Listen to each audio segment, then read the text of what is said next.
Alright, so title says all. I'm gonna do this as a presentation style because I kind of feel like I can be a little more real here, and I don't script these videos at all besides the text you already see on the slides. So everything I'm saying is basically just straight unfiltered, and it's all in one take, kind of like those Japan walking videos I was doing. So also, if you have a bad attention span, this video probably is not for you because I'm gonna be covering a lot of stuff.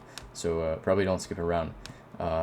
Basically this video is more for the people who are kind of past the whole like I don't understand anything, this language is impossible stage, right? And then they know what to do, but if you were to like zoom out a bit, right, and you kind of looked at their whole day, it would barely be Japanese. Like they know what to do, but you don't. And then when you try to focus, it just sucks and you don't apply yourself. So I want to also clarify that I'm mainly making this video for people who are like they have time to do Japanese, right, and are even motivated to. But I just kind of want you to know that this video isn't really targeted towards the people who struggle with like finding time to study, right? This is for like people who like have the time and they know what to do, but they just don't. All right, so no more yap. I'm gonna get into it.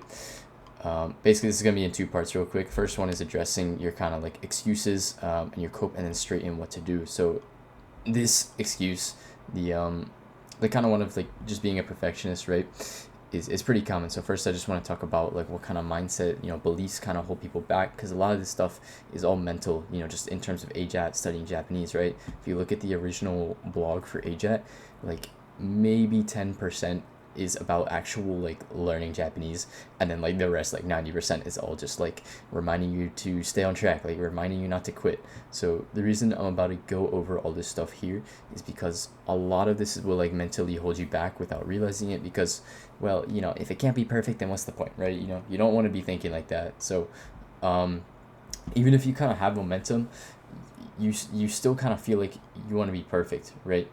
Like even if you kind of had that momentum of like already doing immersion, like already kind of being into Japanese, like you might think that you want everything to be perfect, like you want to do this method correctly and then correctly transition into like outputting all while doing the perfect amount of passive listening, right? You need to kind of get out of like hoping for just AJAT to go perfectly. Like you need to get out of that mindset of like, oh, if the original one, like he did in 18 months, he became fluent, right? You kind of need to get out of that mindset and just accept that it's not all going to be perfect, right? You're going to mess up, you're going to do some method wrong. So for example, right, I did RRTK first, which is where you have, so for learning kanji, right, you have the kanji on the front, and then on the back is the meaning and the reading.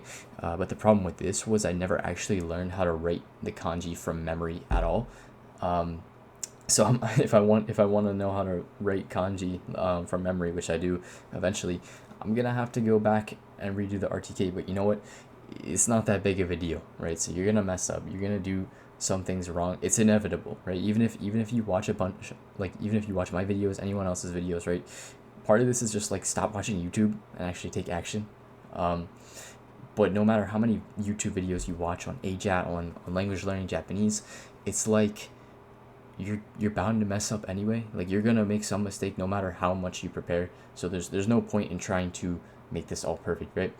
And then also some days it's like I especially used to kind of think it's like, oh, if I can't hit, like I know I can't hit 6 hours today, right? Because my goal was always like 6 hours a day. It was like if I can't hit 6 hours today, then what's the point? But you gotta just realize like half-assing it is better than no-assing it. So if you have this mindset that like even the littlest of things add up, right? Like like you're gonna go to the bathroom or something, and you put in your earbud to do passive listening, right? If you have this mindset that like even the smallest win, like even the smallest little bit of immersion can add up. If you have this mindset like every sentence matters, every like if you're not listening to Japanese, then you're wasting that time, right? You can never get that time back. So if you just kind of have that mindset of like you can fill every second with Japanese, because it's AJAT, right? It's all Japanese all the time. If you're watching my channel, I'm assuming that you're doing AJAT, or you want to get into it, at the very least. You're not like a textbook learner or something. That's not really who I make videos for. A little more extra excuses that I think you might have, right? Like, oh, I'm waiting for this to be over, right? Or I want this to start before I'll lock in. And specifically what I'm talking about is, for example, my classes have started, right? And I wake up at 4 a.m. every day to immerse for 3 hours before I leave. But I did not wait for school to start to do this, right? Because I was thinking like a couple of weeks ago before my classes started, like, oh, I could just wait until like I could sleep in every day. I could just wait until school starts, and then because I have school, it would force me to wake up every day, right? There's no excuse once it actually starts. But I did not wait for my classes, and I forced myself to get back into it. And yeah, um, having that thing like, oh, I just need this to start, like I just need this to be over, right? Like that'll kind of like let's be real, it'll kind of like force you to do it, but at the same time, like you gotta ask yourself, like, is this cope, like is this an excuse? Am I kind of trying to justify something to just kind of be lazy, right? Am I procrastinating? um yeah, the second thing, right, this one's big, just kind of like, if you're like dreading your immersion, right, or you want it to end while it's going on, like the time that you're spending doing it, you're probably doing something wrong. So like, if you can't seem to immerse or just do it, like, you know what to do but you don't, right? That's this entire video. Then your immersion probably sucks. Like it's just boring. And what I mean is, you want to kind of get into that routine where like you're not tracking time. You're just locked in, because like whatever it is you're doing, whatever manga you're reading, whatever show you're watching, whatever YouTube channel you're binging, right? The story is so good that you're just locked in, right? Whatever it is. Like I said, this video is for people who are past the whole like, oh, this is impossible, I don't understand, right? This video is for y'all who are past that. So if you're tracking your time, or like setting a timer or something when you immerse, there's a good chance you're doing that because you just want it to end. And that's not the best way to go about your AJAT, right? If you're truly AJATting, and you're doing Japanese all the time, and you're passive listening and you're doing this all the time, um, really just go out and find different types of content. Find what you like.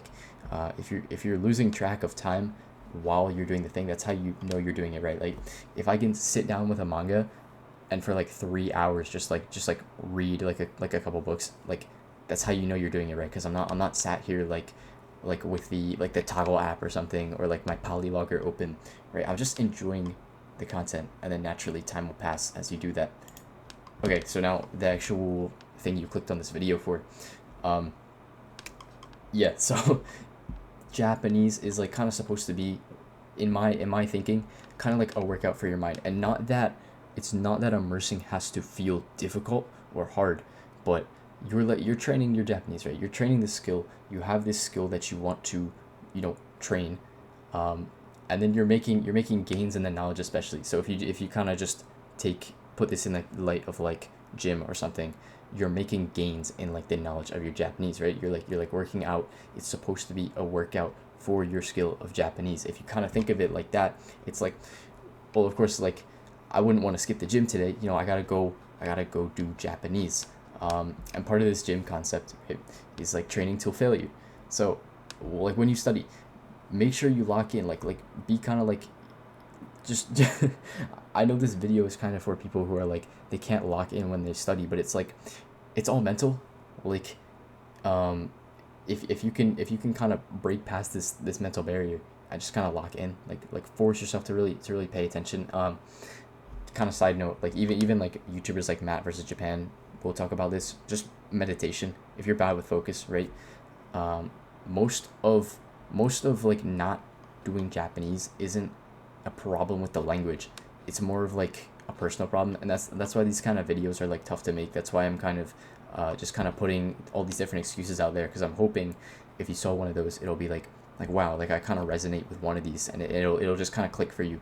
But you can meditate if you're bad with focus, and that'll help you with a lot of other areas in your life too. I think Matt versus Japan even said one time, like meditating is more powerful than AJAT itself. So Japanese, it's just a mental game, bro. It's just a mental game of your endurance. So the last thing is kind of just like back to the gym concept again, is just progressively overloading your skill, and then repeat. So like, if you read 6,000 moji, 6,000 characters an hour, and that's like training till failure for you, right? Then aim for 7,000 next time. Okay, keep progressively overloading and repeat, because at least to me, the best part of AJAT and just learning Japanese as a whole, in my opinion, is literally being able to see your vocabulary and your comprehension just kind of grow as you keep progressing. Like if you think about it, that's such a beautiful thing to see, that you're making progress in this language, right? So progressive overload and repeat, and just by kind of getting these like small wins, it'll kind of, you know, compound over time, don, right? It'll compound over time, and you know, it's just such a beautiful thing to see. So that's kind of all I've got for this video. If you watched till the end, you clearly like this, so please consider checking out my Patreon if you want to support and talk to me in Discord. Yeah, with all that said, それじゃあまたね。